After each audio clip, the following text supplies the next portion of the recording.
ठीक है, हम स्टार्ट कर देते हैं। बिस्मिल्लाहिर्रहमानिर्रहीम। डियर स्टूडेंट्स, अस्सलाम वालेकुम।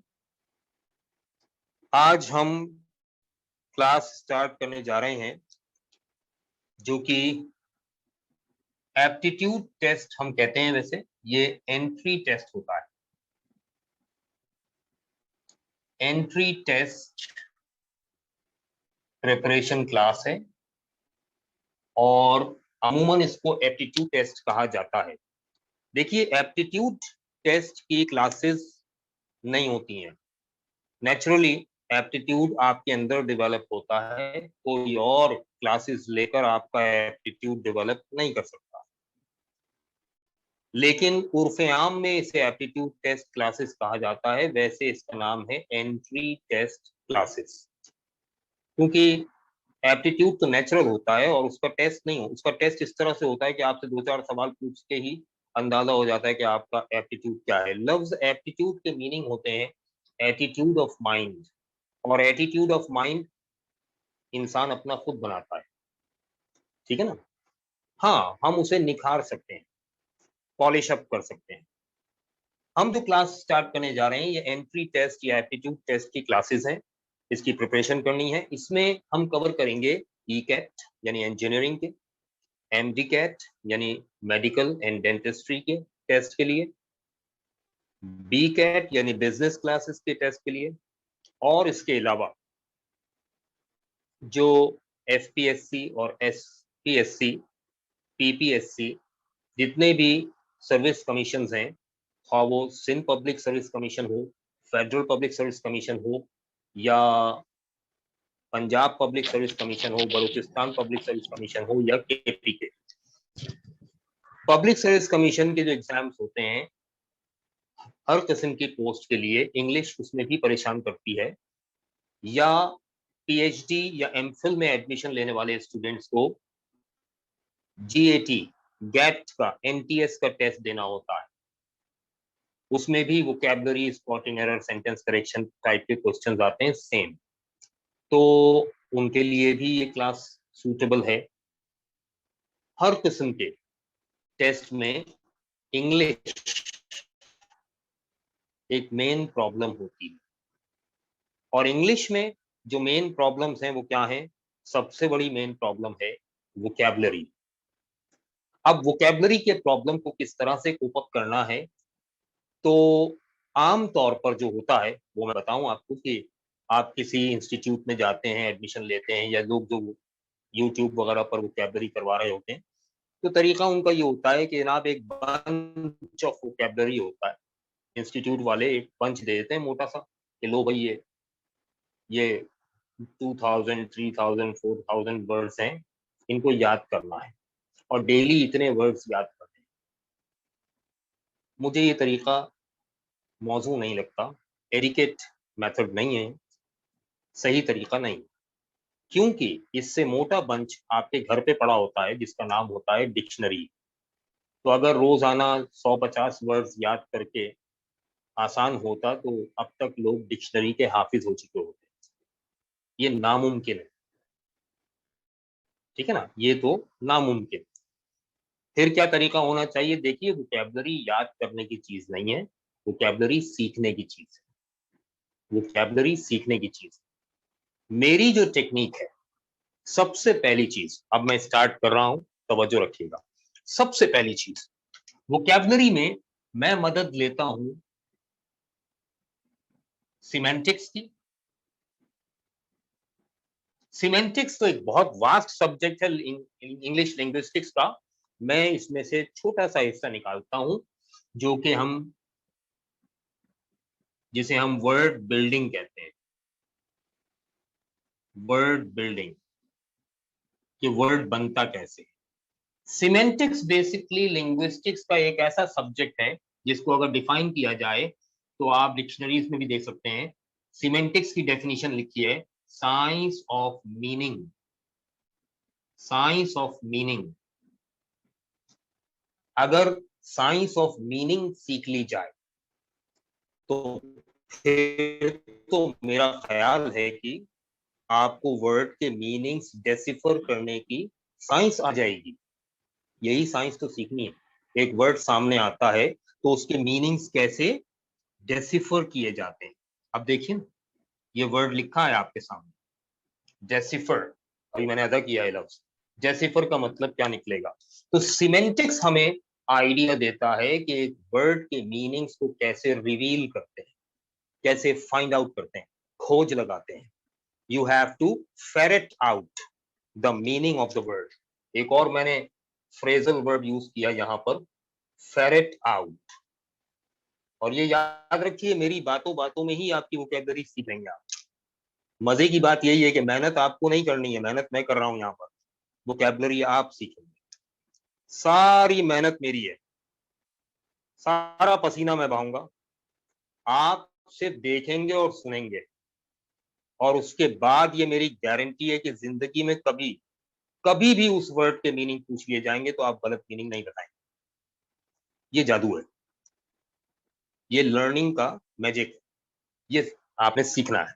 अब देखिए कैसे। सिमेंटिक्स साइंस ऑफ मीनिंग है, लेकिन इस साइंस में एक छोटा सा टॉपिक आता है, वर्ड बिल्डिंग। वर्ड बिल्डिंग कैसे होती है? अब देखो, ये जो वर्ड मैंने लिखा है डेसिफर, अगर मैं इसमें से डी ई निकाल दूं तो रह जाएगा साइफर। जो वर्ड रह जाएगा वो क्या है? साइफर। अच्छा एक बात याद रखिएगा, सिमेंटिक्स के साथ साथ मैं यहां पर हेल्प लूंगा एक और सब्जेक्ट से, जिसका नाम है एटिमोलॉजी। एटिमोलॉजी क्या होता है? Origin of word.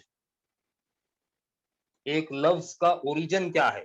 ये लफ्ज किस लैंग्वेज से आया है, किस दौर में आया है, किस हालत में आया है, किस किस दौर में इस लफ्ज में क्या क्या तब्दीलियां होती आई हैं, और अब ये लफ्ज हमारे सामने इस शक्ल में है।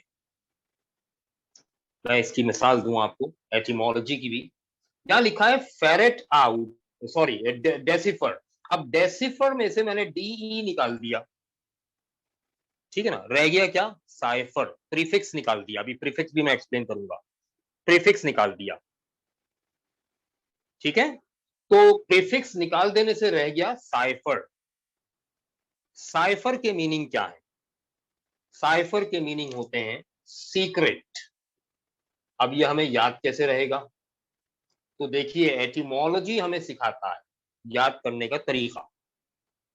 ओरिजिन क्या है, एटिमोलॉजी क्या है? तो एटिमोलॉजी बेसिकली ये है कि हर लफ्ज के पीछे कोई कहानी छुपी, कि वो लफ्ज कैसे आया, वजूद में आया, या कैसे इस्तेमाल में आया, वो कहानी।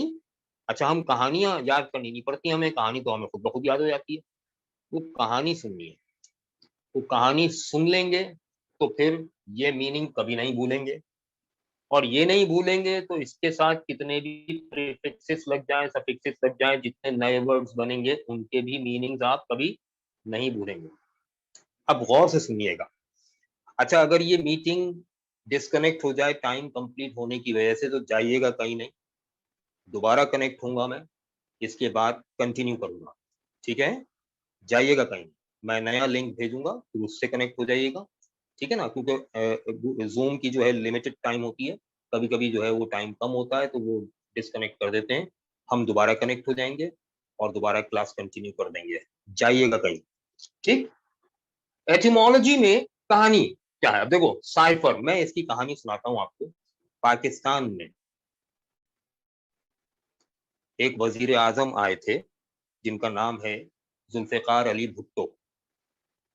जुल्फिकार अली भुट्टो साहब जो थे, उन्होंने पाकिस्तान आर्मी से कुछ जवान लेकर एक एजेंसी बनाई थी, सीक्रेट एजेंसी। उस सीक्रेट एजेंसी का नाम रखा था साइफर। उस सीक्रेट एजेंसी का क्या नाम रखा था? साइफर। बहुत अरसे तक ये सीक्रेट एजेंसी पाकिस्तान के लिए काम करती रही साइफर के नाम से। फिर इसमें आर्मी के अलावा दूसरी एजेंसीज, दूसरे इदारे भी शामिल होने लगे, air force, navy, rangers, police, CIA वगैरह वगैरह। तो ये एक बड़ा इदारा बन गया और इसका नाम चेंज कर दिया गया और अब इस इदारे का नाम है inter services intelligence, ISI, ISI। ठीक है ना, जिनकी वजह से पाकिस्तान की सरहदें महफूज हैं अल्हम्दुलिल्लाह। तो उसका ओरिजिन ये था साइफर, ISI इसका दूसरा नाम। अब अगर कभी भूल भी जाए तो साइफर का नाम सुनते ही आपके जहन में वो हिस्ट्री आ जाएगी इस वर्ड की और आप मीनिंग बता देंगे। अब साइफर के मीनिंग है सीक्रेट और साइफर के साथ प्रीफिक्स अप्लाई हो गया DE, ऑपोजिट बनाने के लिए, तो डी लग गया। अब ये डिसाइफर नहीं पढ़ा जाएगा, प्रोनाउंसिएशन चेंज हो गया इसका। अब सारा स्ट्रेस जो है वो DE के ऊपर आ गया। ये डिसाइफर नहीं पढ़ा जाएगा, ये पढ़ा जाएगा डेसिफर। और डेसिफर के मीनिंग क्या होते हैं? किसी सीक्रेट को रिवील करना, ओपन करना, डी सीक्रेट करना।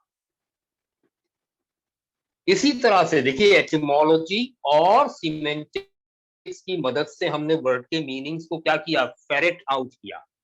Ferret out. अब ये फेरेट आउट क्या चीज है? तो देखिएगा, फेरेट, फेरेट क्या चीज है?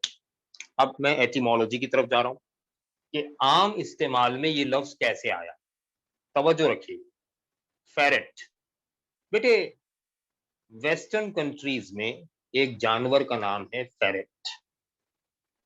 अब ये कैसा जानवर है? ये किसान वगैरह होते हैं ना, ये बड़े परेशान होते हैं उस जानवर से, क्योंकि फेरेट, फेरेट से नहीं परेशान होते। कुछ ऐसे जानवर हैं जो जमीन में बिल बनाकर रहते हैं, सुरंग बनाकर रहते हैं, जिसमें चूहा है, सबसे खतरनाक जानवर चूहा, और खरगोश। इससे नुकसान क्या होता है? ये अंदर ही अंदर जमीन को खोद रहे होते हैं, खोखला कर रहे होते हैं, सुरंगें बना रहे होते हैं और तैयार फसलें जो होती हैं उनकी जड़ें नीचे नीचे से खा जाते हैं, जड़ें खा जाते हैं। ऊपर से तो नजर नहीं आ रहा होता। फसलें जब खराब होना शुरू होती हैं, जलना शुरू होती हैं, तबाह होना शुरू होती हैं, तब किसान को पता चलता है। तो उसका रीजन जमीन के अंदर हो रहा होता। जानवर जो हैं वो, खरगोश और चूहे जो हैं वो जड़ें खा रहे होते हैं उन पौधों की, फसलों की। तो किसान इस जानवर को पालते हैं, फेरेट। फेरेट दुश्मन है इन जानवरों का। फेरेट का काम क्या होता है? वो जमीन के अंदर ऊपर से बू सूंघता फिरता है, खोज लगाता फिरता है, और खरगोश और चूहे जो जमीन के अंदर छुपे होते हैं सुरंगों के अंदर, उनका खोज लगाकर खोद के निकाल के ले आता है उनको और खा जाता है। तो किसान फेरेट्स पालते हैं बाकायदा, ताकि फसलों की जड़ों की निगरानी वो कर सके। ठीक है ना? तो फेरेट एक ऐसा जानवर है जो बू सूंघता फिरता है, खोज लगाता फिरता है उन जानवरों की जो फसलों के दुश्मन है। तो यूं इंग्लिश में एक फ्रेजल वर्ब बन गया, फेरेट आउट। फेरेट आउट का मतलब है खोज लगाना। ठीक है ना? Why did you ferret out my secret? तुमने मेरे राज का खोज क्यों लगाया? तो फेरेट आउट का मतलब खोज लगाना। अब देखिए, बातों बातों में मैं तो वोकैबुलरी के तरीके बता रहा था, मगर दो बहुत ही मुश्किल वर्ड्स के मीनिंग आपको खुद ब खुद पता चलता है। तो मेरी फालतू बातें भी बड़े काम की होंगी। मेरा नाम, मैं इंट्रोडक्शन भी करवाता हूँ, तो मेरा नाम सैयद नवेद नकवी है और इंग्लिश के शोबे से मैं 31 साल से वाबस्ता हूँ। 1990 में पढ़ाना शुरू किया था। मैं वैसे बहुत बूढ़ा हूँ भाई, जवान नजर आता हूँ, ये एक अलग बात है। तो ये भी शायद मेरी खुशफहमी है। 31 साल हो गए, 1990 से पढ़ा रहा हूँ और 2021 आ गया माशाल्लाह। और एप्टीट्यूड या एंट्री टेस्ट कराची में पहली मर्तबा जब आया था, शायद पाकिस्तान में, तो 1996 में पहला एप्टीट्यूड टेस्ट हुआ था कराची में। पाकिस्तान में शायद 1-2 साल पहले हो रहा होगा, और वो भी आर्मी पब्लिक कॉलेज के एडमिशन का था, आर्मी मेडिकल कॉलेज। तो एप्टीट्यूड टेस्ट की वबा फैली थी, ये पेंडेमिक फैला था और इसकी प्रिपरेशन की क्लासेस शुरू हुई थी। तो उस वक्त पढ़ाने वालों में मैं शामिल था। 96, 26 साल सिर्फ एप्टीट्यूड टेस्ट पढ़ाते पढ़ाते हुए। और इस 26 बरस में मैंने जो सीखा है, लोग खामखा बेवकूफ बनाते हैं, सिंपली दो चीजें हैं भाई। एक तरफ वोकैबुलरी है एक तरफ grammar and usage. Grammar and usage किस लेवल का है वो मैं बताऊंगा। वोकैबुलरी किस लेवल की है वो नजर आ रही है आप, ठीक है। बस सिर्फ सुनना है, देखना है, समझना है। क्वेश्चन आंसर्स के लिए हम क्लासेस रखेंगे बाकायदा, उसमें सिर्फ क्वेश्चन आंसर होंगे आपके मेरे, ठीक है। और व्हाट्सएप पर आप कनेक्टेड हैं मुझसे, व्हाट्सएप पर आप अपनी क्यूरीज सेंड करते हैं, फिर मैं उनको आंसर करूंगा, ठीक है। और ये क्लासेस 2 महीने चलें, 3 महीने चलें, आपका टेस्ट जब तक है तब तक चलेंगी। फी आपने वन टाइम पे की है, लेकिन ये क्लासेस चलती रहेंगी इंशाल्लाह जब तक मैं सेटिस्फाइड ना हो जाऊं। आपकी सेटिस्फेक्शन तो बहुत जल्द हो जाएगी। 1 महीने 1.5 महीने पढ़ने के बाद ही आप कहेंगे सर इतना कुछ पढ़ लिया हमने, लेकिन वो इतना कुछ नहीं होगा भाई। हमारे यहाँ तो इंग्लिश में प्रॉब्लम ये ना कि हम किसी भी क्लास में देखें इंग्लिश में क्या पढ़ाया जा रहा होता है, tenses, articles, prepositions, direct indirect, active passive. बच्चे को इसी में घुमाते रहते हैं भाई। ये सारी चीजें खत्म हो जाती हैं तो शुरू होती है इंग्लिश ग्रामर एंड यूसेज, ठीक है ना। ये जितने एप्टीट्यूड टेस्ट सेंटर खुले हुए हैं बड़े बड़े, अमूमन इसके अंदर होता यह है कि लिमिटेड क्रेडिट आवर्स होते हैं, लिमिटेड क्रेडिट आवर्स होते हैं हर सब्जेक्ट के। एडमिशन के वक्त पूछा करें कि क्रेडिट आवर्स क्या होंगे, तो साइंस सब्जेक्ट्स जो होते हैं, मैथ्स, फिजिक्स, बायो वगैरह, उनके क्रेडिट आवर्स होते हैं 40 आवर्स, 40 घंटे। वो टीचर को 40 घंटे की पेमेंट करते हैं, टीचर भी 40 घंटे पढ़ाता है।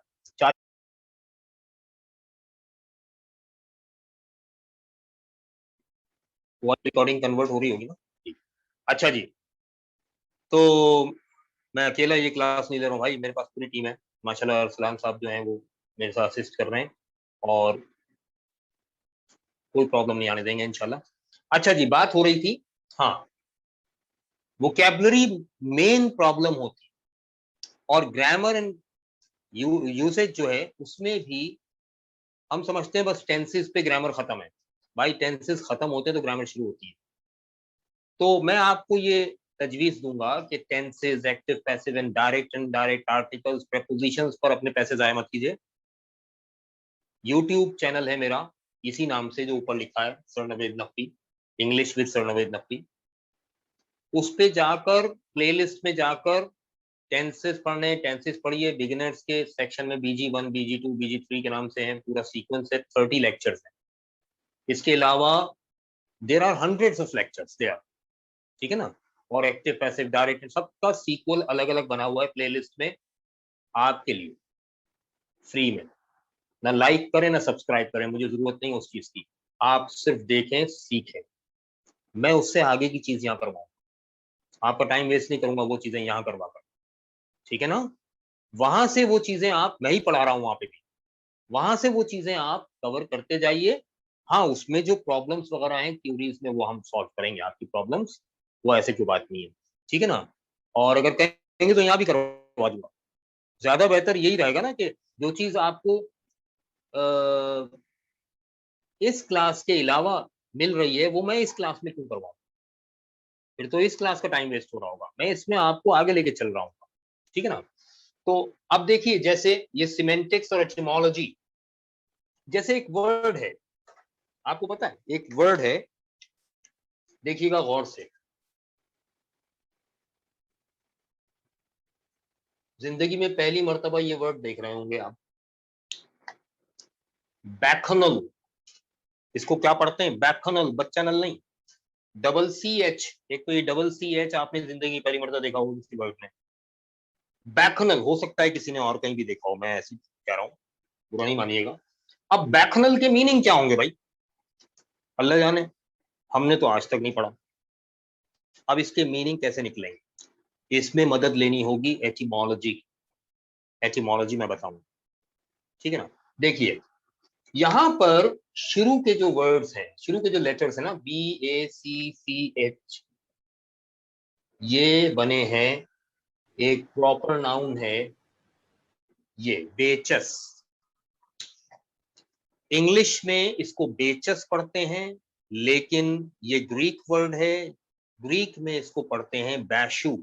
क्या पढ़ते हैं? बैशु। ऐसा लग रहा है दूध वाले का नाम है, बैशु। ठीक है, आप सुनते जाइए, ये कभी नहीं भूलेंगे आप, ये मैजिक है। बैशु क्या है बेटा? ग्रीक वर्ड है। अच्छा जी, ग्रीक, ग्रीस, ग्रीस यूनान को कहते हैं और यूनान के लोगों को ग्रीक कहते हैं, ठीक है ना। अच्छा, ग्रीक माइथोलॉजी, मिथ का वर्ड सुना होगा आपने, मिथ। मिथ कहते हैं झूठी कहानी को जो बहुत मशहूर हो जाए। तो माइथोलॉजी ऐसा रिलीजन जो मिथ पर बेस करता हो। तो ग्रीक माइथोलॉजी बेसिकली क्या है? यूनानियों का एक मजहब है जिसमें सैकड़ों देवी देवता की कहानियां, तस्करे, उनकी लड़ाइयां, उनकी जंगें, जैसे हिंदू माइथोलॉजी में है महाभारत, राम सीता रावण कृष्ण वगैरह वगैरह, इसी तरह ग्रीक माइथोलॉजी में भी Venus the goddess of beauty, Cupid the god of love, यहाँ गॉड स्मॉल जी से है क्योंकि देवता है। जियूस जिसका दूसरा नाम है जुपिटर और तीसरा नाम है Jove, the God, the father of all gods and goddesses, तमाम देवियों देवताओं का बाप। इसी तरह से Mars the god of war. इसमें से कुछ नाम ऐसे हैं, रनिंग आउट ऑफ टाइम। अच्छा, अगर डिस्कनेक्ट हो जाए तो जाइएगा नहीं, हम रिकनेक्ट हो जाएंगे, ठीक है। अच्छा, तो मैं कह रहा था कि ये गॉड्स एंड गॉडेसेस जो हैं, इसमें से कुछ नाम ऐसे हैं जो आपको मंथ के नाम नेम से मिलेंगे, प्लैनेट्स के नेम में मिलेंगे, वो बाद में रखे गए। Mars is the god of war, Ceres the goddess of agriculture, Helen the goddess of dance. इसी तरह से सैकड़ों है, मैं गिनवाता रहूंगा, आप थक जाएंगे। इन्हीं गॉड्स एंड गॉडेस, उनके हर चीज का गॉड और गॉडेस होता है, ठीक है ना। इसी गॉड्स एंड गॉडेसेस की लिस्ट में एक गॉड का नाम है, एक देवता का नाम है बैशु, और ये है गॉड ऑफ वॉर। अच्छा, मजे की बात, पेपर में जब आपको वोकैबुलरी दी जाती है ना, तो 4 ऑप्शन भी दिए जाते हैं, ठीक है ना। तो 4 ऑप्शंस जो हैं वो दिए जाएंगे आपको। तो आप जब चारों ऑप्शंस देखेंगे, अगर आपको मीनिंग पता है तो करीब तरीन जो ऑप्शन होगा उस पर क्लिक कर देंगे, है ना, टिक कर देंगे उस पर। तो बैशु नाम है ग्रीक माइथोलॉजी में गॉड ऑफ वॉर का, सॉरी गॉड ऑफ वाइन का, I am very sorry, God of wine का। गॉड ऑफ वॉर तो मार्स है। गॉड ऑफ वाइन, शराब का देवता। उनका मानना यह है कि शराब का देवता मैकदे के ऊपर, मैकदा समझते ना, पब, पब्लिक हाउस, पब या बार, बार भी कहते हैं। तो बार के ऊपर जो है वो अपनी सवारी पर उस मैकदे का, शराब खाने का चक्कर काटता रहता है। उसकी सवारी कैसी है? 8 उड़ने वाले चीते, चीते जी हाँ, बंधे होते हैं उसकी सवारी में, और उस सवारी पर बैशु जो है वो बैठा होता है और शराब खाने के चारों तरफ गर्दिश कर रहा होता है। ये उनकी दास्तान है ग्रीक माइथोलॉजी में। ग्रीक माइथोलॉजी में जैसे वीनस एंड एडोनिस है, क्यूपिड की दास्तान है, लव स्टोरी है। वीनस एंड एडोनिस की रोमांस है, शेक्सपियर ने लिखा है। तो ये कहानियां एक्चुअली ग्रीक माइथोलॉजी का हिस्सा है जिन पर वो बिलीव करते हैं, ठीक है ना। तो बैशु जो है गॉड ऑफ वाइन है, शराब का देवता। अब बैखनल के मीनिंग में कहीं ना कहीं ऑप्शन होगा ड्रंकन पार्टी, ड्रंकार्ड्स, शराबियों का जो ग्रोह है ना, उसको कहते हैं ड्रंकन पार्टी, यानी लोगों का ऐसा गिरोह जो सब के सब शराबी हों, शराब के नशे में धुत हों, वो कहलाते हैं बैखनल, ठीक है। तो ओरिजिन पता चल गया। अब इससे रिलेटेड जितने भी वर्ड्स बनेंगे हम उनके मीनिंग्स अपने ऑप्शंस में से ढूंढ के टिक कर देंगे आसानी से, लेकिन इसके लिए जो नॉलेज है वो मैं प्रोवाइड करूंगा आपको, ठीक है ना। तो वर्ड के मीनिंग्स को कैसे डेसिफर करना है ये सीखना है आप, ठीक। इसी तरह से सैकड़ों वर्ड्स हैं। कुछ वर्ड्स ऐसे हैं, जैसे मैं एक छोटा सा वर्ड बोर्ड पे लिख रहा हूं, छोटा सा वर्ड है, क्या क्या कह रहे हैं? अभी आया? अच्छा याजिर, अभी अभी आए हैं। तो बेटा ये क्लास रिकॉर्ड हो रही है, और जो है वो रिकॉर्डिंग गूगल क्लासरूम पे सेव होगी और मैं उसका लिंक आपको सेंड करूंगा ग्रुप पर, तो आप ये शुरू से क्लास पूरी देख लीजिएगा, ठीक है, सही ना। अच्छा जी, देखिएगा छोटा सा वर्ड लिख रहा हूं मैं, गौर से देखिएगा, छोटा सा वर्ड है और इसके मीनिंग निकालने को मुश्किल काम नहीं है। देखिएगा जरा, बहुत छोटा सा वर्ड है।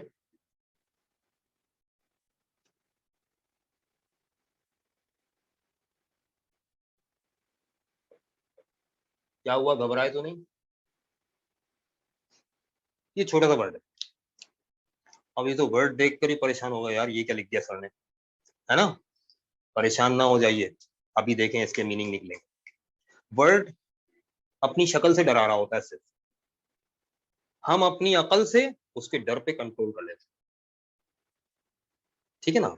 अब सीमेंटिक्स का काम, सीमेंटिक्स साइंस ऑफ मीनिंग, और बीच में आएगी एटिमोलॉजी, ठीक है। देखिएगा, मैंने वर्ड को ब्रेक किया, रूट निकाल लिया, इस्टेब्लिश नजर आ रहा होगा आपको बीच में, ये रूट है, इस्टेब्लिश जो है ये रूट है, ठीक है ना।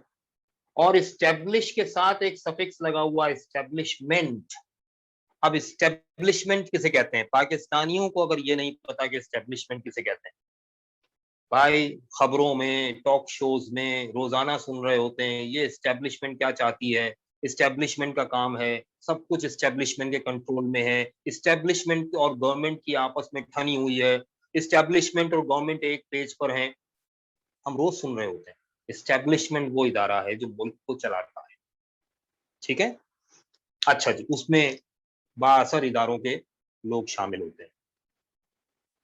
ये तो मैंने आपको पहले तो इतना वर्ड बताया है, इस्टेब्लिशमेंट। अब एटिमोलॉजी की तरफ चलें, इसका ओरिजिन, तो सुने गौर से। इंग्लैंड में पहली बार in the mid of 19th century पहली बार इस्टेब्लिशमेंट बनी थी, कुछ लोग उसका हिस्सा बन गए तो कहलाए इस्टेब्लिशमेंटेरियन।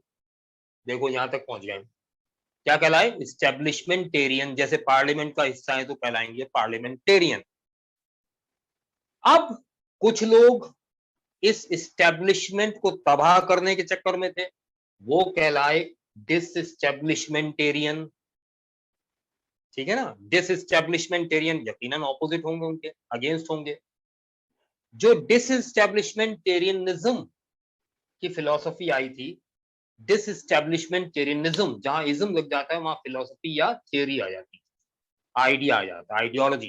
तो ये जो आइडियोलॉजी थी डिसएस्टेब्लिशमेंटेरियनिज्म, के एस्टेब्लिशमेंट के अगेंस्ट काम करना है, इसको कंट्रोल करने के लिए जो एस्टेब्लिशमेंटेरियन थे उन्होंने एक और कैंपेन चलाई, और उस कैंपेन का नाम था एंटी डिसएस्टेब्लिशमेंटेरियनिज्म। एंटी डिसएस्टेब्लिशमेंटेरियनिज्म, तो ये लफ्ज बज़ाहिर तो डरा रहा था लेकिन एक्चुअली इसके अंदर कुछ नहीं था, ठीक है ना। वोकैबुलरी ऐसे करनी, ठीक है ना जादू, आहिस्ता आहिस्ता और समझ में आ जाएगा। अभी तो मैंने थोड़ा जलवा दिखाया है वोकैबुलरी का, अभी तो ग्रामर एंड यूसेज के अंदर आएंगे। चलें, ये तो इंट्रोडक्टरी क्लास है इसलिए मैं सब चीजें डिटेल में नहीं करवा रहा हूँ, सब कुछ पहली क्लास में तो नहीं होगा ना यार, आहिस्ता आहिस्ता चलेंगे, मजा आएगा इंशाल्लाह। इंटरेस्ट के साथ सही टाइम पर क्लास अटेंड कीजिए, ठीक है। मैं आज की क्लास को यहाँ एंड कर रहा हूँ, ये इंट्रोडक्टरी क्लास थी। कल इंशाल्लाह same time 10 o'clock exactly class start होगी। आप अभी तो ये बताइए कि क्लास के दौरान कोई इशू तो नहीं आया आवाज का या तस्वीर का, कोई अगर ये कहे कि हाँ मुझे तो नजर ही नहीं आया वीडियो क्या आ रही, ठीक है ना। तो व्हाट्सएप ग्रुप पर तो आप मैसेज नहीं कर सकते हैं, व्हाट्सएप पर इंडिविजुअली मुझे डायरेक्ट मैसेज कीजिए, ठीक है। मेरा नंबर आप सबके पास है, मुझे अपना इशू बताइए ताकि उस इशू को रिजॉल्व किया जाए। विद इन 5 मिनट्स, क्लास खत्म होने के विद इन 5 मिनट्स बता दीजिए, तो मेरे पास टीम अवेलेबल है, मैं अभी उस इशू को रिजॉल्व करवा लूंगा ताकि कल की क्लास जब 10 o'clock स्टार्ट हो तो कोई इशू सामने ना आए। वैसे अल्हम्दुलिल्लाह आएगा नहीं, क्योंकि और भी क्लासेस हो रही है मेरे पास यहाँ, लैंग्वेज एंड ग्रामर की भी हो रही है, एमए इंग्लिश की भी हो रही है और सीएसएस की भी हो रही है। अच्छा, ये वाली क्लास जो है ये सीएसएस के लिए भी बहुत सूटेबल है, इसलिए कि सीएसएस में भी वोकैबुलरी और ग्रामर परेशान करती है, ठीक है ना? मतलब मैं जो क्लास